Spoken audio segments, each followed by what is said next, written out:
Our son, at the time of my surgery, was 5.5 months. And so we had to have really hard conversations and decide, like if something happens to me on the table where they have to deliver the baby early and potentially save him versus me, I was willing to do that. I told my husband, I have cancer already. In my mind, there's nothing else for me to do at this point, save the baby. Hi, I'm Cassandra. I am from California.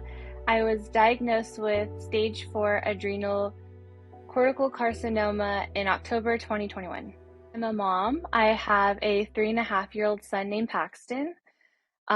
We explore as much as we can. We like to go on weekend trips or even trying to just travel to escape, the every day-to-day life that cancer kind of tries to take over. We try to do as much normal as possible so he doesn't feel anything's different. He doesn't 100% understand mom being sick. When I was going through my actual treatments, if I was actually having side effects and stuff, he was just like, oh, mom's not feeling good. That's kind of how we try to play it off. So I'm sure as he is older and starts to kind of maybe pick up on things, we'll kind of sit him down and have a conversation. But as of right now, mom's just sick when she's sick, and when she's good, we do what we can to be normal and build memories and take pictures and do what we can to make sure that he's not feeling what we feel when we go through the whole cancer stuff. I was actually pregnant um while I was diagnosed, but prior to that we were actually trying to find out the gender of the baby. So I had done blood work. We were waiting, and randomly I was like, okay, nothing's coming up. Like, why, So we reached out. They're like, oh, it's inconclusive. Like, we just need you to come back. It happens sometimes. I'm like, okay, cool, no worries. Go back, do another round of blood work. Didn't hear anything for a couple weeks, and I'm like, okay, why? Like, what's going on with their test? Like, it's not me. It's got to be something with them because now I'm giving blood again. So I ended up getting a phone call, and they said one of my levels was really high.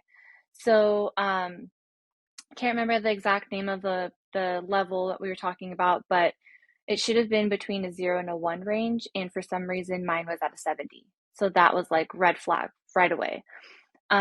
Immediately they were like, okay, we got to get you in with our specialist in a different city. So scheduled my appointment, went there. They did, I believe, what was called like a 3D ultrasound. It's different than a normal ultrasound. And they, going into it, were like, okay, there's potentially something wrong with the baby. So we went in thinking, okay, maybe the baby has spina bifida, there's not enough fluid around the baby, or a hole in his heart. Those are the three things, they kind of describe that could possibly be a reason for the blood, coming back inconclusive, or the level high as well. Um, so, we go in the room, they're doing the normal ultrasound. You can see it on the screen. You see the baby, everything's fine, everything's normal. They start asking questions like, oh, is there anything you know of as far as cancer in your family? And we're like, yeah, both sides we have cancer. Um, so as the screen's going black, a doctor's asking us questions, but the tech is still moving around with the wand. Now I'm like, okay, they're bringing up cancer. What's going on? Are they going to tell me the baby has cancer? Like, it just, all of the questions start flowing. And so, we're still there trying to figure out what's going on. They actually tell us the baby happens to be a boy, which is like, great. What's going on? Why are they still using the wand on me and not even on my like my belly anymore? At this point, they're kind of going higher. So that was like kind of nerve-wracking. But they then are like, okay, we have to have you go do more MRIs, more CTs, all the tests you can think of. So I went in for trying to figure out the gender of my baby to, okay, now in my head, I could possibly have cancer.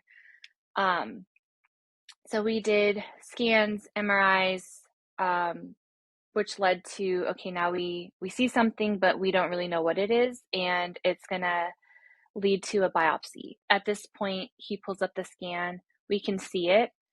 He They think it's my kidney or liver, and before we even go do the biopsy, he's like, "We got to stop. It's your adrenal gland." And I'm like, "I have no idea what that is." Like, I don't it's not a common thing people hear of. So, um he said, your adrenal glands are really small. They sit above, like, in between your kidneys, above, your liver and everything. And I'm like, okay. And he goes, and yours is just based off what we're seeing, the size of a softball. And I'm like, okay, that's really wrong then.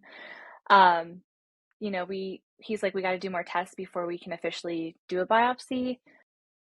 We were going to dinner, me and my now husband, um, waiting to get seated. It was a longer wait. As he's trying to figure out how long the wait is, I get a call. And part of me didn't want to answer it because I just didn't want it to be bad news. I was anticipating it being bad, but a part of me was like, maybe it's not. Maybe just answer the phone. It'll be good.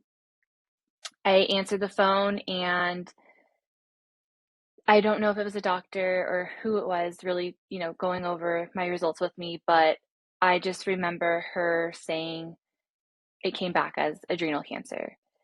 And she's still talking to me about everything and my results, and I honestly just like honestly, it's like the world stopped, time stopped. It felt like I was in Charlie Brown, where the teacher's just talking and you don't know at all what she's saying, but you can hear just a voice or some noise in the background. And I know I'm with my husband. I'm walking away towards the car because I can feel myself getting emotional. It's just a lot to take in. I'm pregnant, my emotions are all over the place, hormones. She's like, we're going to have to do, the biopsy. We'll have to schedule you. Someone will be in contact. And I'm like, okay. And in my mind, I'm like, how do I tell everyone that I now have not just cancer, but this cancer we don't even know of? We've never heard of. It's not common.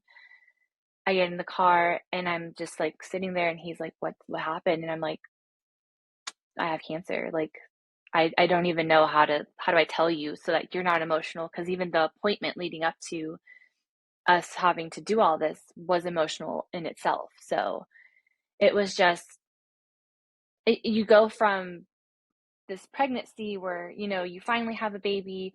We had a miscarriage prior, so it was like, okay, it's finally happening, and then it's like the worst of the worst could possibly, and now I'm pregnant. So, like, what happens now? We're second trimester. What happens? We don't even, like, what do? You kind of have to prep, even though you're in the back of your mind, you don't want to think anything's going to go wrong, but just to kind of prep for it. Our son, at the time of my surgery, was 5.5 months. And so we had to have really hard conversations and decide, like, if something happens to me on the table where they have to deliver the baby early and potentially save him versus me, I was willing to do that. I told my husband, I have cancer already. In my mind, there's nothing else for me to do at this point, save the baby. He has a full life ahead of him. Then there's times where they have to tell you, the baby might not make it. Or, there's a chance where you go into surgery, you can see the baby because they're doing an ultrasound to check his levels prior, but there's a chance you wake up and the baby's not going to make it, but you make it. So you automatically have to kind of mentally prepare yourself for that. After going through a miscarriage, it's like, oh my God, it's going to happen again. But this time you're further along. So then what happens? You don't know what to expect. So, yeah, a lot of tough conversations, a lot of emotions. My husband was like, I can't lose you.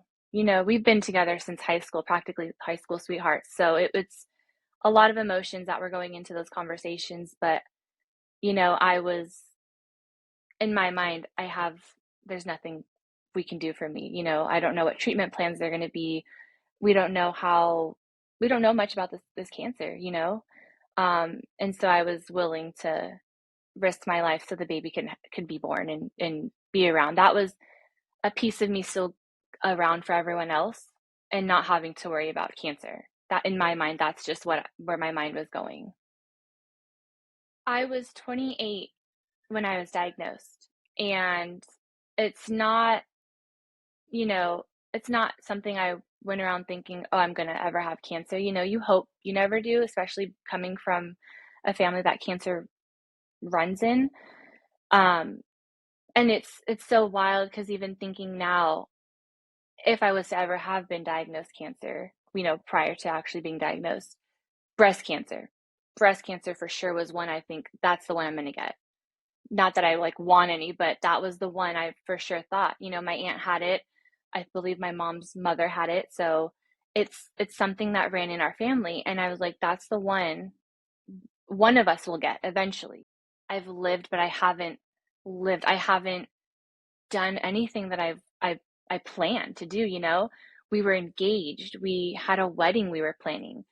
Uh, you know, we were going to be, I think, 3 months post birth married. We were already planning it. We looked at venues. I tried on a dress. I had my dress ready to go. It was just everything stops. Your plans, your everything you can think of. I mean, traveling, you don't know what treatment you're going to be able to have, if any. Um, so it's just you don't even know how to really describe it to people because everyone is shocked when you tell them you're diagnosed, you're only 28 and you're pregnant. So it was just like one thing after another. And yeah, for a long time, I was super emotional talking about it. It was hard, even telling people, yeah, I have cancer. You look at me, I'm perfectly healthy. I don't have any other health issues. Even now, the doctor's like, if I didn't know anything just by looking at you, I would think you're overall healthy besides having cancer. You have no appetite now. I was hungry, but I wasn't hungry. And so I couldn't sleep. I was so emotional. I just remember crying on and off. At one point, I think my mom comes home, from work, and it's probably 10:30, 11 o'clock at night now. She comes in, and it was just one of those things where there are no words that need to be said. She just lays next to me, she hugs me, and it was just that was it. You don't need any words. So she goes upstairs and that was that, but it's a lot of processing. It's just, what do you do? What can you do? Because you've now been diagnosed, you're 5 months. You don't worry about yourself, you worry about the baby, but everyone else is worrying about you. And so yeah, it was really emotional. But then you get kind of used to it, unfortunately, as weird as that sounds. You get a little used to it because um, you have the frequent appointments. You have all these doctors and these team members that are here to help you and kind of navigate through everything. But then at the same time, because your cancer is so rare, you meet so many people because you're almost like a study. I don't want to say an experiment. I don't think that's the right word, but essentially, you're almost like an experiment because of the fact that it's not seen too often. It's not one of the cancers that come in on the norm. It's, oh my God, you have to come. There's this patient that has this strange cancer or this diagnosis that we get to learn. Now you're almost like a learning case. So every appointment that I had was more than one doctor. It was a handful of doctors, new doctors every time, because you're the person that has adrenal cancer. You're the 28-year-old that's not only diagnosed with cancer but who's pregnant now. I get to help, I guess, these doctors learn more about this type of cancer. So in a way, it was very emotional, but also in a sense kind of cool that I got to be that person. But then you still worry about it. They don't know too much about this. There's not a lot of studies, even when I was Googling it, just looking on the internet, there wasn't a lot of things I could find about it. So I had luckily a really good team of doctors. It was one of those things where I'm like, okay, I'm gonna be as positive as I can. I did have my moments.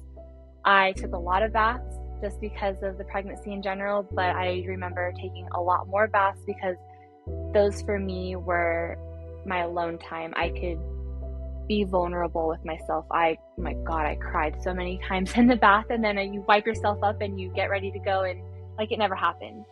And yeah, so I definitely went through the motions, but I was like, I'm going to be strong. I have to do this for myself. I'm going to do this for my baby. I have to be strong for everyone else because I don't want them to see me emotional or, not weak, but not in a positive mindset because I don't want them to then think of the worst. That was kind of how I coped with it. I coped with, I want to be positive so everyone else around me is positive, and then we're not going to think of the bad. That's just kind of how I wanted to be. But also I knew I had to be strong because it was not just me they were thinking of my son.